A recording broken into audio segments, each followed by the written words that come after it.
The World Over short film has done amazingly well on my channel. We have over 560,000 views on YouTube right now, and that's all organic. I haven't done anything to really promote the film. That's just come from YouTube's algorithms. That's come from people sharing it word of mouth.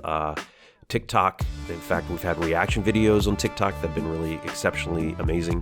So we're very thankful for everybody who's enjoyed the film and has been passing the word along. So please, if you wouldn't mind doing that, do so, because it really helps us out. If you haven't seen the short film yet, please watch that first, because we're about to get into some spoilers. So I'll put the link in the description. And we're about to be distributed on Watch Alter, which is a genre channel that plays a lot of short films, horror films, that sort of thing. And they get millions and millions of views. So I have little doubt that we're going to get some overflow from that as well, which is really great. I'm sure people are going to come here with lots of questions. So I wanted to make a very comprehensive video that goes into answering all the questions that I've seen, sort of explaining the conceptualization of this film and all the process that we went through. Without further ado, let's just jump right in and let's talk about The World Over.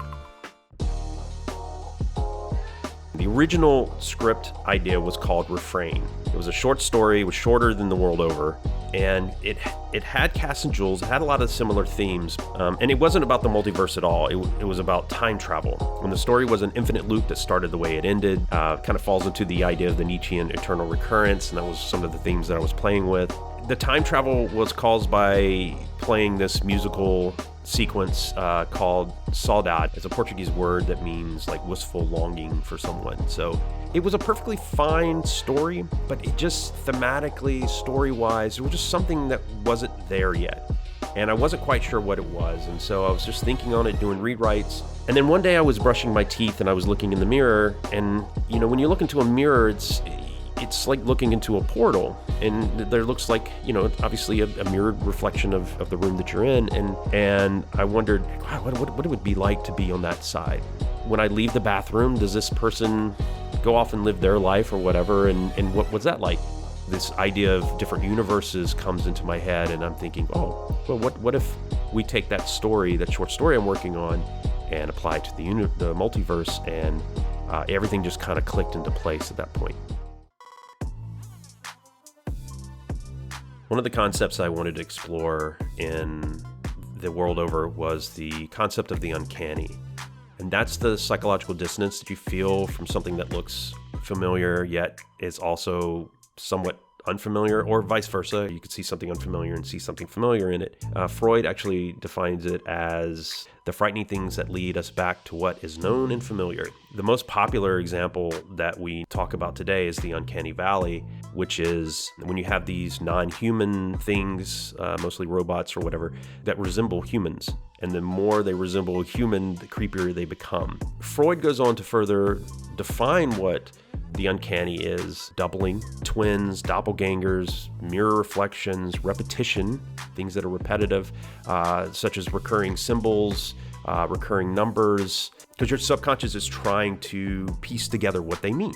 We're pattern-seeking animals. If there's no meaning to the patterns, subconsciously, I think your brain becomes a little frustrated, and it makes you feel uneasy. So some examples of how we're using the uncanny in The World Over: the doppelganger, the doubling, the twins. This is pretty obvious. It's about the multiverse, so you're obviously meeting yourself. You know, I don't think I have to explain that too much. That's pretty on the nose. Number sequences are something we used. The numbers 3, 6, 9 show up throughout the film. You can see it in wardrobe. You can see it in how things are grouped. You know, if we have on the mantle, the fireplace, the pictures are grouped in 6s or 3s or whatever. You'll see it in picture frames. You'll see it in the bed sheets with the 6-sided shapes. And these are things that are done all on purpose in order to subconsciously cement this in this mathematical sequence in your brain. Another thing is the mirror reflections. I mean, there are literal mirrors like the one behind Cass in her bed. There's also the mirror in the bathroom where Cass is looking at herself, so forth and so on. This is all about doubling, creating the effect of the twins and doppelgangers and reflections. But there are also mirror reflections that show up in the shower glass. Also, the film is a mirror of itself. It's very symmetrical in the way that it starts and ends. We start with the tennis ball. Cass is writing "Cass loves Jules." The ending, we see a baseball, and Jules loves Cass is written on it. So it's completely flipped. We start the movie with the Lamaze breathing, and so that symbolizes her bringing life into the world. And of course, at the end, she's gasping because she's dying. So this is all part of the mirror reflection that's happening throughout. It gives a nice symmetry and also feeds into the uncanny. Okay, so there's a couple filmmakers that have had perspectives that resonated with me, and I certainly applied them to the world over. So I want to go over a few of those. The first one would be a Soviet-era director named V.I. Pudovkin. He wrote this book called Film Techniques and Film Acting. This book has some concepts a little antiquated because it's at the very, this is over, it was like 100 years ago when this book was written, but there's a lot of insight in there and perspective that is really helpful. One of the perspectives he has that changes the way that I came at film and started looking at film, because I get too bogged down in the minutia of what writing means, what character means, what story structure means. We start losing the bigger picture of what film is. And so he had this perspective. It's very simple perspective. And that is, the one thing that is unique to film is editing. Everything else is shared with other art forms. Cinematography is photography, acting and directing, that, you have stage plays. Writing is writing. The only thing that's unique is editing. A lot of times even when we're going out to direct, not just writing stories, we go out to direct, we think about the cool shots we can get. It's not just about getting cool shots. And I hear this all the time. People, even when I was on the set, I'd had a producer lean on my shoulder one time for one of the shots, and he goes, "Wow, that's a really cool shot." And I'm like, yeah, cool shots are great, but you really have to think about how they all fit together, how ultimately the movie's going to look, and your final work is going to look. Another thing that Pudovkin talked about was something called plastic material, plastic image, where he says that every frame that you capture needs to feel plastic, like it needs to just solidly represent what you're trying to get across. And this hugely resonates with me because, I translate that to looking at an image and feeling like you can reach in and grab it. And to accomplish this, and from my perspective, it was about making sure things are framed the right way, in a very symmetrical way, not in a sort of necessarily Kubrickian, symmetry, but certainly with the thought of balance. And I use the right kind of lenses. Usually it's things that are a little bit wider. They tend to make things feel like they have a little bit more depth. Also, correct depth of field helps to do that, and so forth and so on. So these are all things that I consider when talking with my DP and creating and generating a look. And that was something that we wanted to do with The World Over.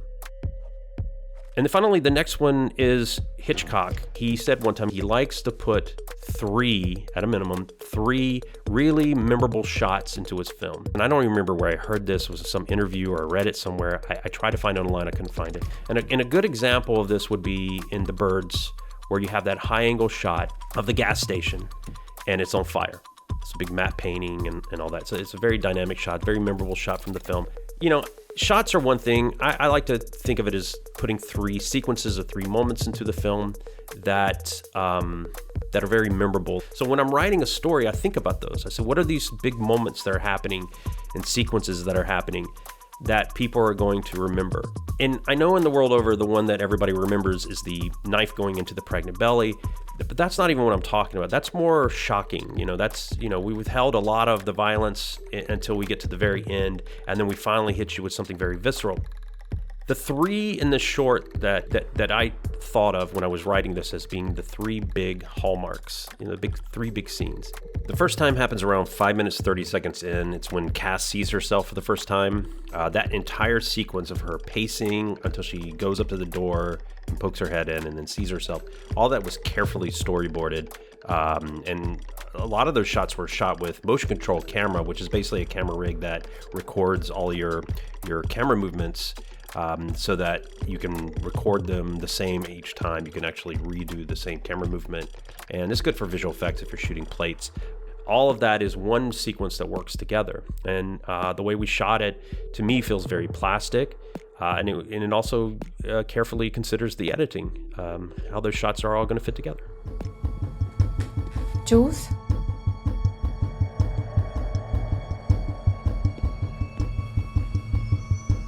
Jules!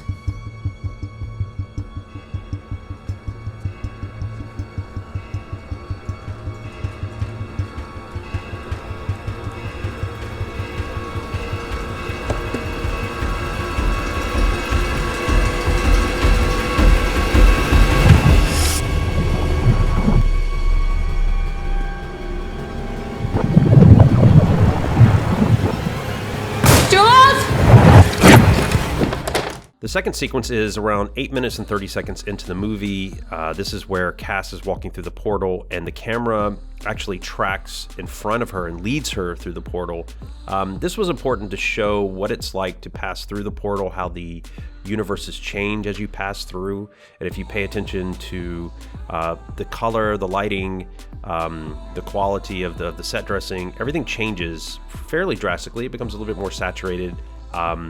It becomes a different universe entirely, and you see what it feels like to pass through. So that was a very important moment. So hopefully a memorable moment for most people. The third one is Cass building this pulley system around 9 minutes and 45 seconds in. And she ties the twine to the end of a key. She takes it around the back of a chair, and she goes through the portal, and she yanks it until the key comes out and the portal closes, and that effectively seals her in this new universe and then the body that she killed in the old universe.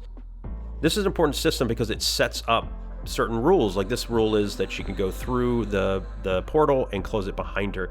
This is important for a number of reasons. Number one, later on we see a Jules that comes through and he's able to close the portal behind him. But that's another big sequence that I felt was very plastic, very important, and just one of those that you watch and it feels chunky, it feels good.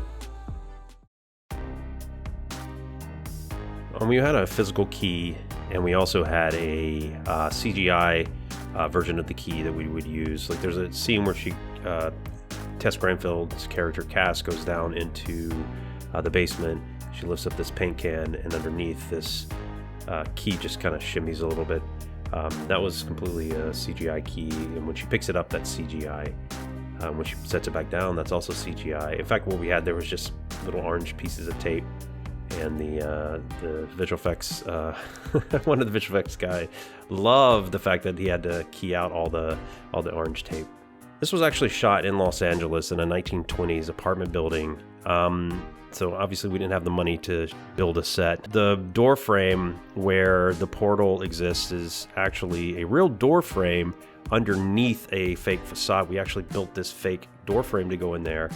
And the reason why is because we needed a swappable area for the keyhole. We needed to be in a couple different states. Like, one was it needed to look like a normal door frame where there was no sanding done to it. We need another state where the keyhole was fully exposed, and it needed to be consistent for continuity in the film. And we needed to have a version where we could actually sand it. So it needed a swappable front, and so the production designer built this out with like molding and plywood and whatever else, and she was there like making sure she painted it between each take.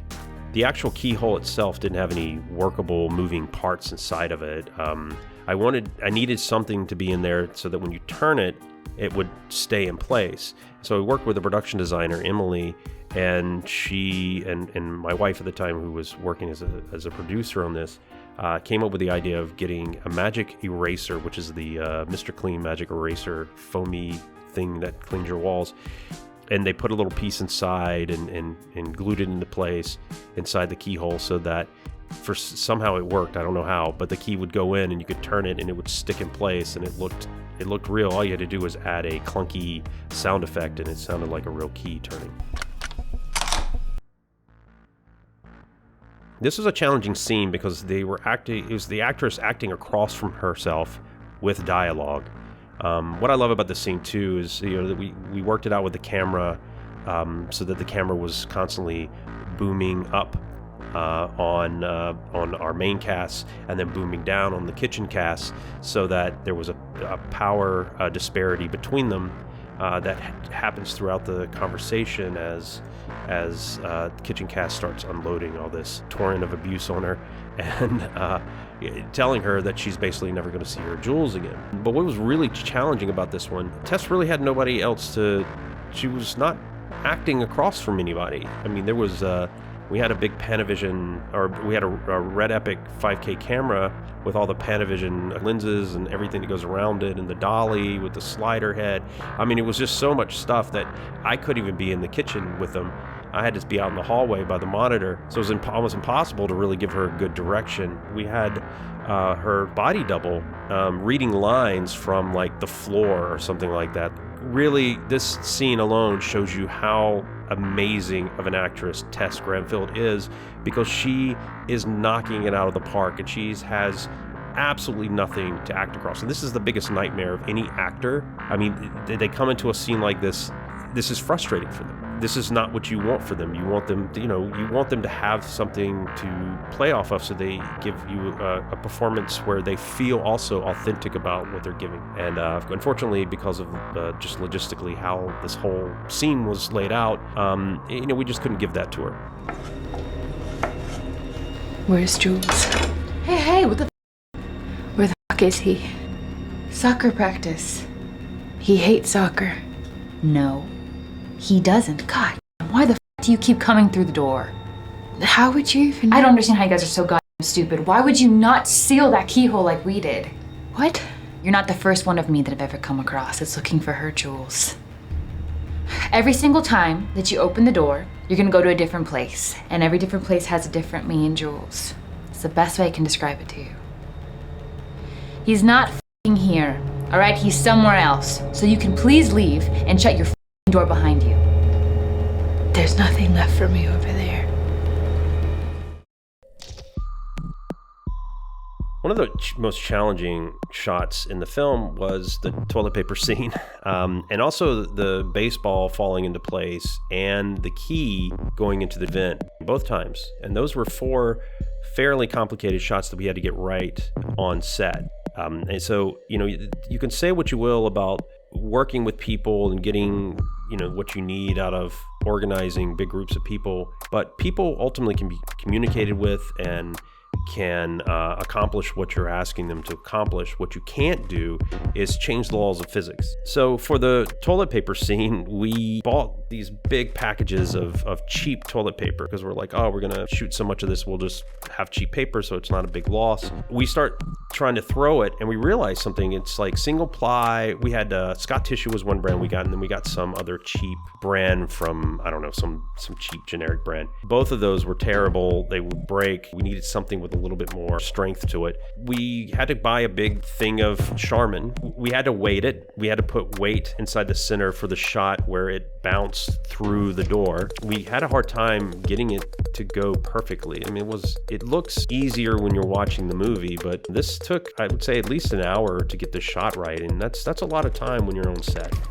So we had to put the camera down on the floor. We put it on a towel. We pushed it with a mop handle, I think it was. We could get the camera moved down. We were not nailing it, weren't hitting it with the toilet paper, and so we're wasting roll after roll after roll. Everybody would try. I was tossing it. We had producers tossing it. We had the grip trying to toss it. And then the script supervisor was this lady named Rebecca Roofer, and she came over and she was like, let me try.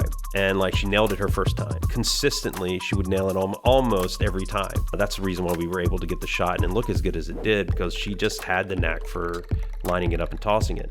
For the baseball scene, it was the same thing. It doesn't look like much. It just kind of rolls into frame and stops, but you'd be surprised how difficult that is to nail, because you need it to roll into frame. You need it to be pointing towards the camera. And once again, we got Rebecca Roofer on it, and she rolled it right into its mark just about every time. The key dropping into the vent, both shots, there's one shot where it goes into a vent, and that's an actual vent, the one that's we shoot above floor. The one we shoot from below is we actually had to put a piece of plexiglass between the lens and the vent, and we had this little chute that we made with cardboard or something like that. You could just drop the key down in, and Rebecca was basically doing that. We wouldn't let anybody else do it, but it took us a very long time because that was a hard one for even her to get right. The question I'm most frequently asked is which Cass is which at the end of the movie and which Jules is which at the end of the movie. Some people have gotten a little confused about who's who. So let me explain the series of events at the end. First, our main character, Cass, we'll call her main Cass. She sees a flashlight at the end of the hall that's being held by another Cass. That Cass we'll call Flashlight Cass. Well, Flashlight Cass gets scared. She goes back into her portal. We assume that she closed the portal. The reason why we can safely assume that is because Jules comes into the hall and actually walks through that door and doesn't go through the portal. So we know the portal is closed. Later, when Cass is in the restroom, she hears footsteps and she sees a shadow pass by under the door. This is actually the Jules with the golf club. we can assume that he's closed the portal behind him. We've seen is possible because our main cast has done it with the twine and the key and the chair pulley system. And we can also confirm that it is closed whenever she tosses the toilet paper through it. So our main character Cass goes into the back, sees that the golf club Jules has killed Jules. She comes down the hall and she sees that the toilet paper is now cut off at the door, which means that now the portal is open, and that's where disheveled Cass comes through. After disheveled Cass stabs main Cass then goes through the open portal on the other side and then closes it, locking herself into that portal that disheveled Cass came from, where she dies. Hopefully that simplifies it a little bit. So that pretty much wraps it up. That's the world over. I hope you enjoyed this video. If you did, please like and subscribe and keep an eye out because there should be more stuff coming along soon. Thank you. Bye.